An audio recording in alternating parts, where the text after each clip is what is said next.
Alrighty, what's going on everybody? Ninja Star here, and today we are back at it again with another Dragon Ball video for you all. Now today's Dragon Ball video will be discussing the arcs in Dragon Ball. I think most of you are familiar with what an arc is. It's basically a collection of episodes or chapters that correlate to form a storyline. Dragon Ball, being the long series that it is, has plenty of these arcs that many love and that many hate. In this video, I'll be discussing the top 5 best arcs in Dragon Ball. This is a subjective video, which means the choices are entirely based off my personal experience with that specific arc. So while you may find one poorly written, I might find it to be greatly written. So without further ado, let's get right into it. Number 5 is the King Piccolo arc in Dragon Ball. This arc took a dark turn in comparison to the previous events in the series. The moment when we see Goku losing his best friend is one of the most tragic scenes in the franchise. I love the intensity of this arc and the different direction it took. King Piccolo is a really antagonizing figure, even if his motivations are a little off. This arc took risks by killing off several characters we cared about, and that furthermore it increased the stakes. I liked everyone taking on Piccolo's henchmen as it builds up more and more to the final fight, which, might I add, is one of the most satisfying to see end. King Piccolo is such a dominance over Goku, but the child's will is what keeps him going, and thus Piccolo is defeated. I love the style of this fight and arc, as it was a new direction, while still feeling like Dragon Ball at the end of the day. Plus, it was a huge stepping stone for Goku, as he has now more of a drive to protect the Earth and everyone on it. The only thing I didn't like from this arc was the whole Ultra Divine Water plot device, but if you overlook that, it's a great, well-rounded arc. Number 4 for me is the 23rd Tenkaichi Budokai arc. This is a great return arc where we see everyone participating once again in this World Martial Arts Tournament, except this time the stakes are a lot higher than before. Our main cast has been training for the past few years, not just for this event, but to stop Piccolo Jr. right here and now. It was crazy to see a reincarnation of King Piccolo to begin with, and as this arc progresses, we see more and more of this antagonist. This arc also gives some fighting shine to people like Kami in the form of Hito, and a round 2 of Goku vs Ten Shinhan. In the midst of all this, it was nice to get kind of a payback match, but at the same time, it's also like a benchmark to show how far Goku's come in the past few years. The beginning parts are kinda goofy, I'm not gonna lie, but they provide some lighthearted moments right before the big fight. While I still stand by my belief that the 22nd Martial Arts Tournament had more and better little fights, I feel that the climax of this arc is probably one of, if not the best in this series. Goku vs Piccolo is an amazing fight that tests strength, speed, and will. You're constantly tuned in for what's to come, and just when you think things are over, it ends in a surprising but interesting way. Goku's actions toward Piccolo after the fight are fitting for his character and set a baseline for what will come later in Z. This arc segues great into the Saiyan saga, but even of itself has such a satisfying payoff. Goku marries Chi-Chi, and everyone's at peace. Even Piccolo, the antagonist of all this, survives, and potentially foreshadows his future plots to take over the world, which never happened. The arc is the ending of a great series, and at the same time, a lead-in to another one. And for that, I gotta give it the number 4 spot. Number 3 is the Cell Games arc. This is what I put on my list primarily for my enjoyment and satisfaction with the arc. Yes, it has flaws and plot holes, but man is it fun. The Cell Games is the climax of the Android saga and has been built up for such a long time. The stakes are so high that the whole world is taking precaution in this event.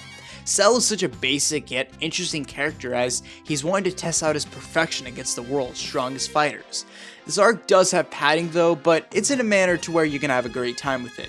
Goku vs Cell is one of the most underrated and exciting fights from Dragon Ball, and even the bits with Mr. Satan are stuff you can get a chuckle at. Then we see the focus shift to Gohan. The series have been low-key hyping him up for a while, and this was supposed to be the payoff. Gohan vs Cell isn't exactly the best fight, but it's one packed with a lot of great stuff. You get the sense of tension truly there, and to see Gohan losing it all is one of the most memorable moments to come from the franchise. Also, his evisceration of the Cell Juniors is so satisfying. We also get Goku's sacrifice, which exemplifies to the audience that this is Gohan's time now, and that father-son Kamehameha is such an awesome scene. This arc packs a lot for the franchise moving forward and still holds up to this day.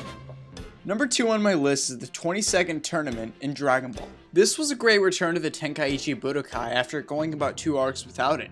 It showed off the Dragon Team's new strength after the 3-year time skip and introduced, while also developing, Ten Shinhan, one of the most interesting characters in the franchise.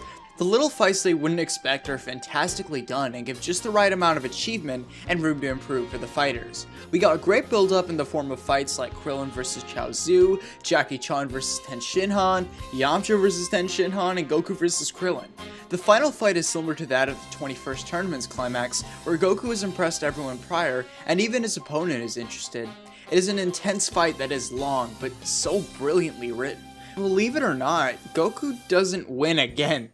Except this time, it was mostly due to sheer luck as to why he didn't win, as stated by Ten Shinhan, simply due to them going literally outside the ring, and then kind of just, it was a matter of who fell first, and what do you know, Goku fell first because Ten Shinhan had a little bit more control over, flight and all of that. But regardless, it was still a fantastic fight, and we were amazed at how much of an effort both combatants put, and even though the antagonist technically won, it kind of did feel like a draw.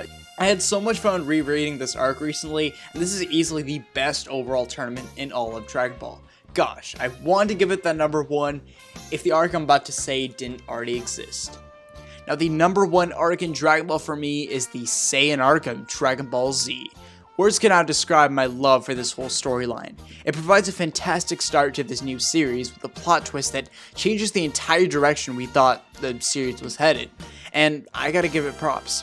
The concepts of Saiyans all originated from this genius arc and introduced so many things to the series moving forward. You might think, this is just a setup arc, right? Well, no. Goku dies in the first 5 episodes. That was insane at the time, and you can see the progression of people like Piccolo, who grudgingly formed an alliance with Goku to then sacrifice himself for the greater good later in the arc. You can feel the suspense of waiting for the Saiyans in the number of episodes leading up to the encounter. We see Gohan introduced and develop as a character, we see the Z Fighters improve their training styles, and this conflict is really pushing everyone to do their best. And we get shine for just about every character we've known and loved since Dragon Ball, except Yamcha, and yet so many die and lose. The casualties in the main cast are very evident, and that loss was quite needed. Like the King Piccolo arc, it used deaths in a manner to push our main hero to do his best and honor them. Oh yeah, we also saw Goku's training with King Kai prior, which I love. Anyways, the action is balanced so well with the plot, and my oh my, we haven't even talked about Goku vs Vegeta, have we? Well, to keep it simple, it's a fantastic fight. Both sides seem so evenly matched, and this rivalry being established is one of the best things to come from Z. Plus, with the reintroduction of Great Ape, it's no surprise that it keeps the roots of the original Dragon Ball, while somewhat taking a new direction when it comes to overall tone. I love it for that, and the fact that Noah's side in the end really won is a concept I really like.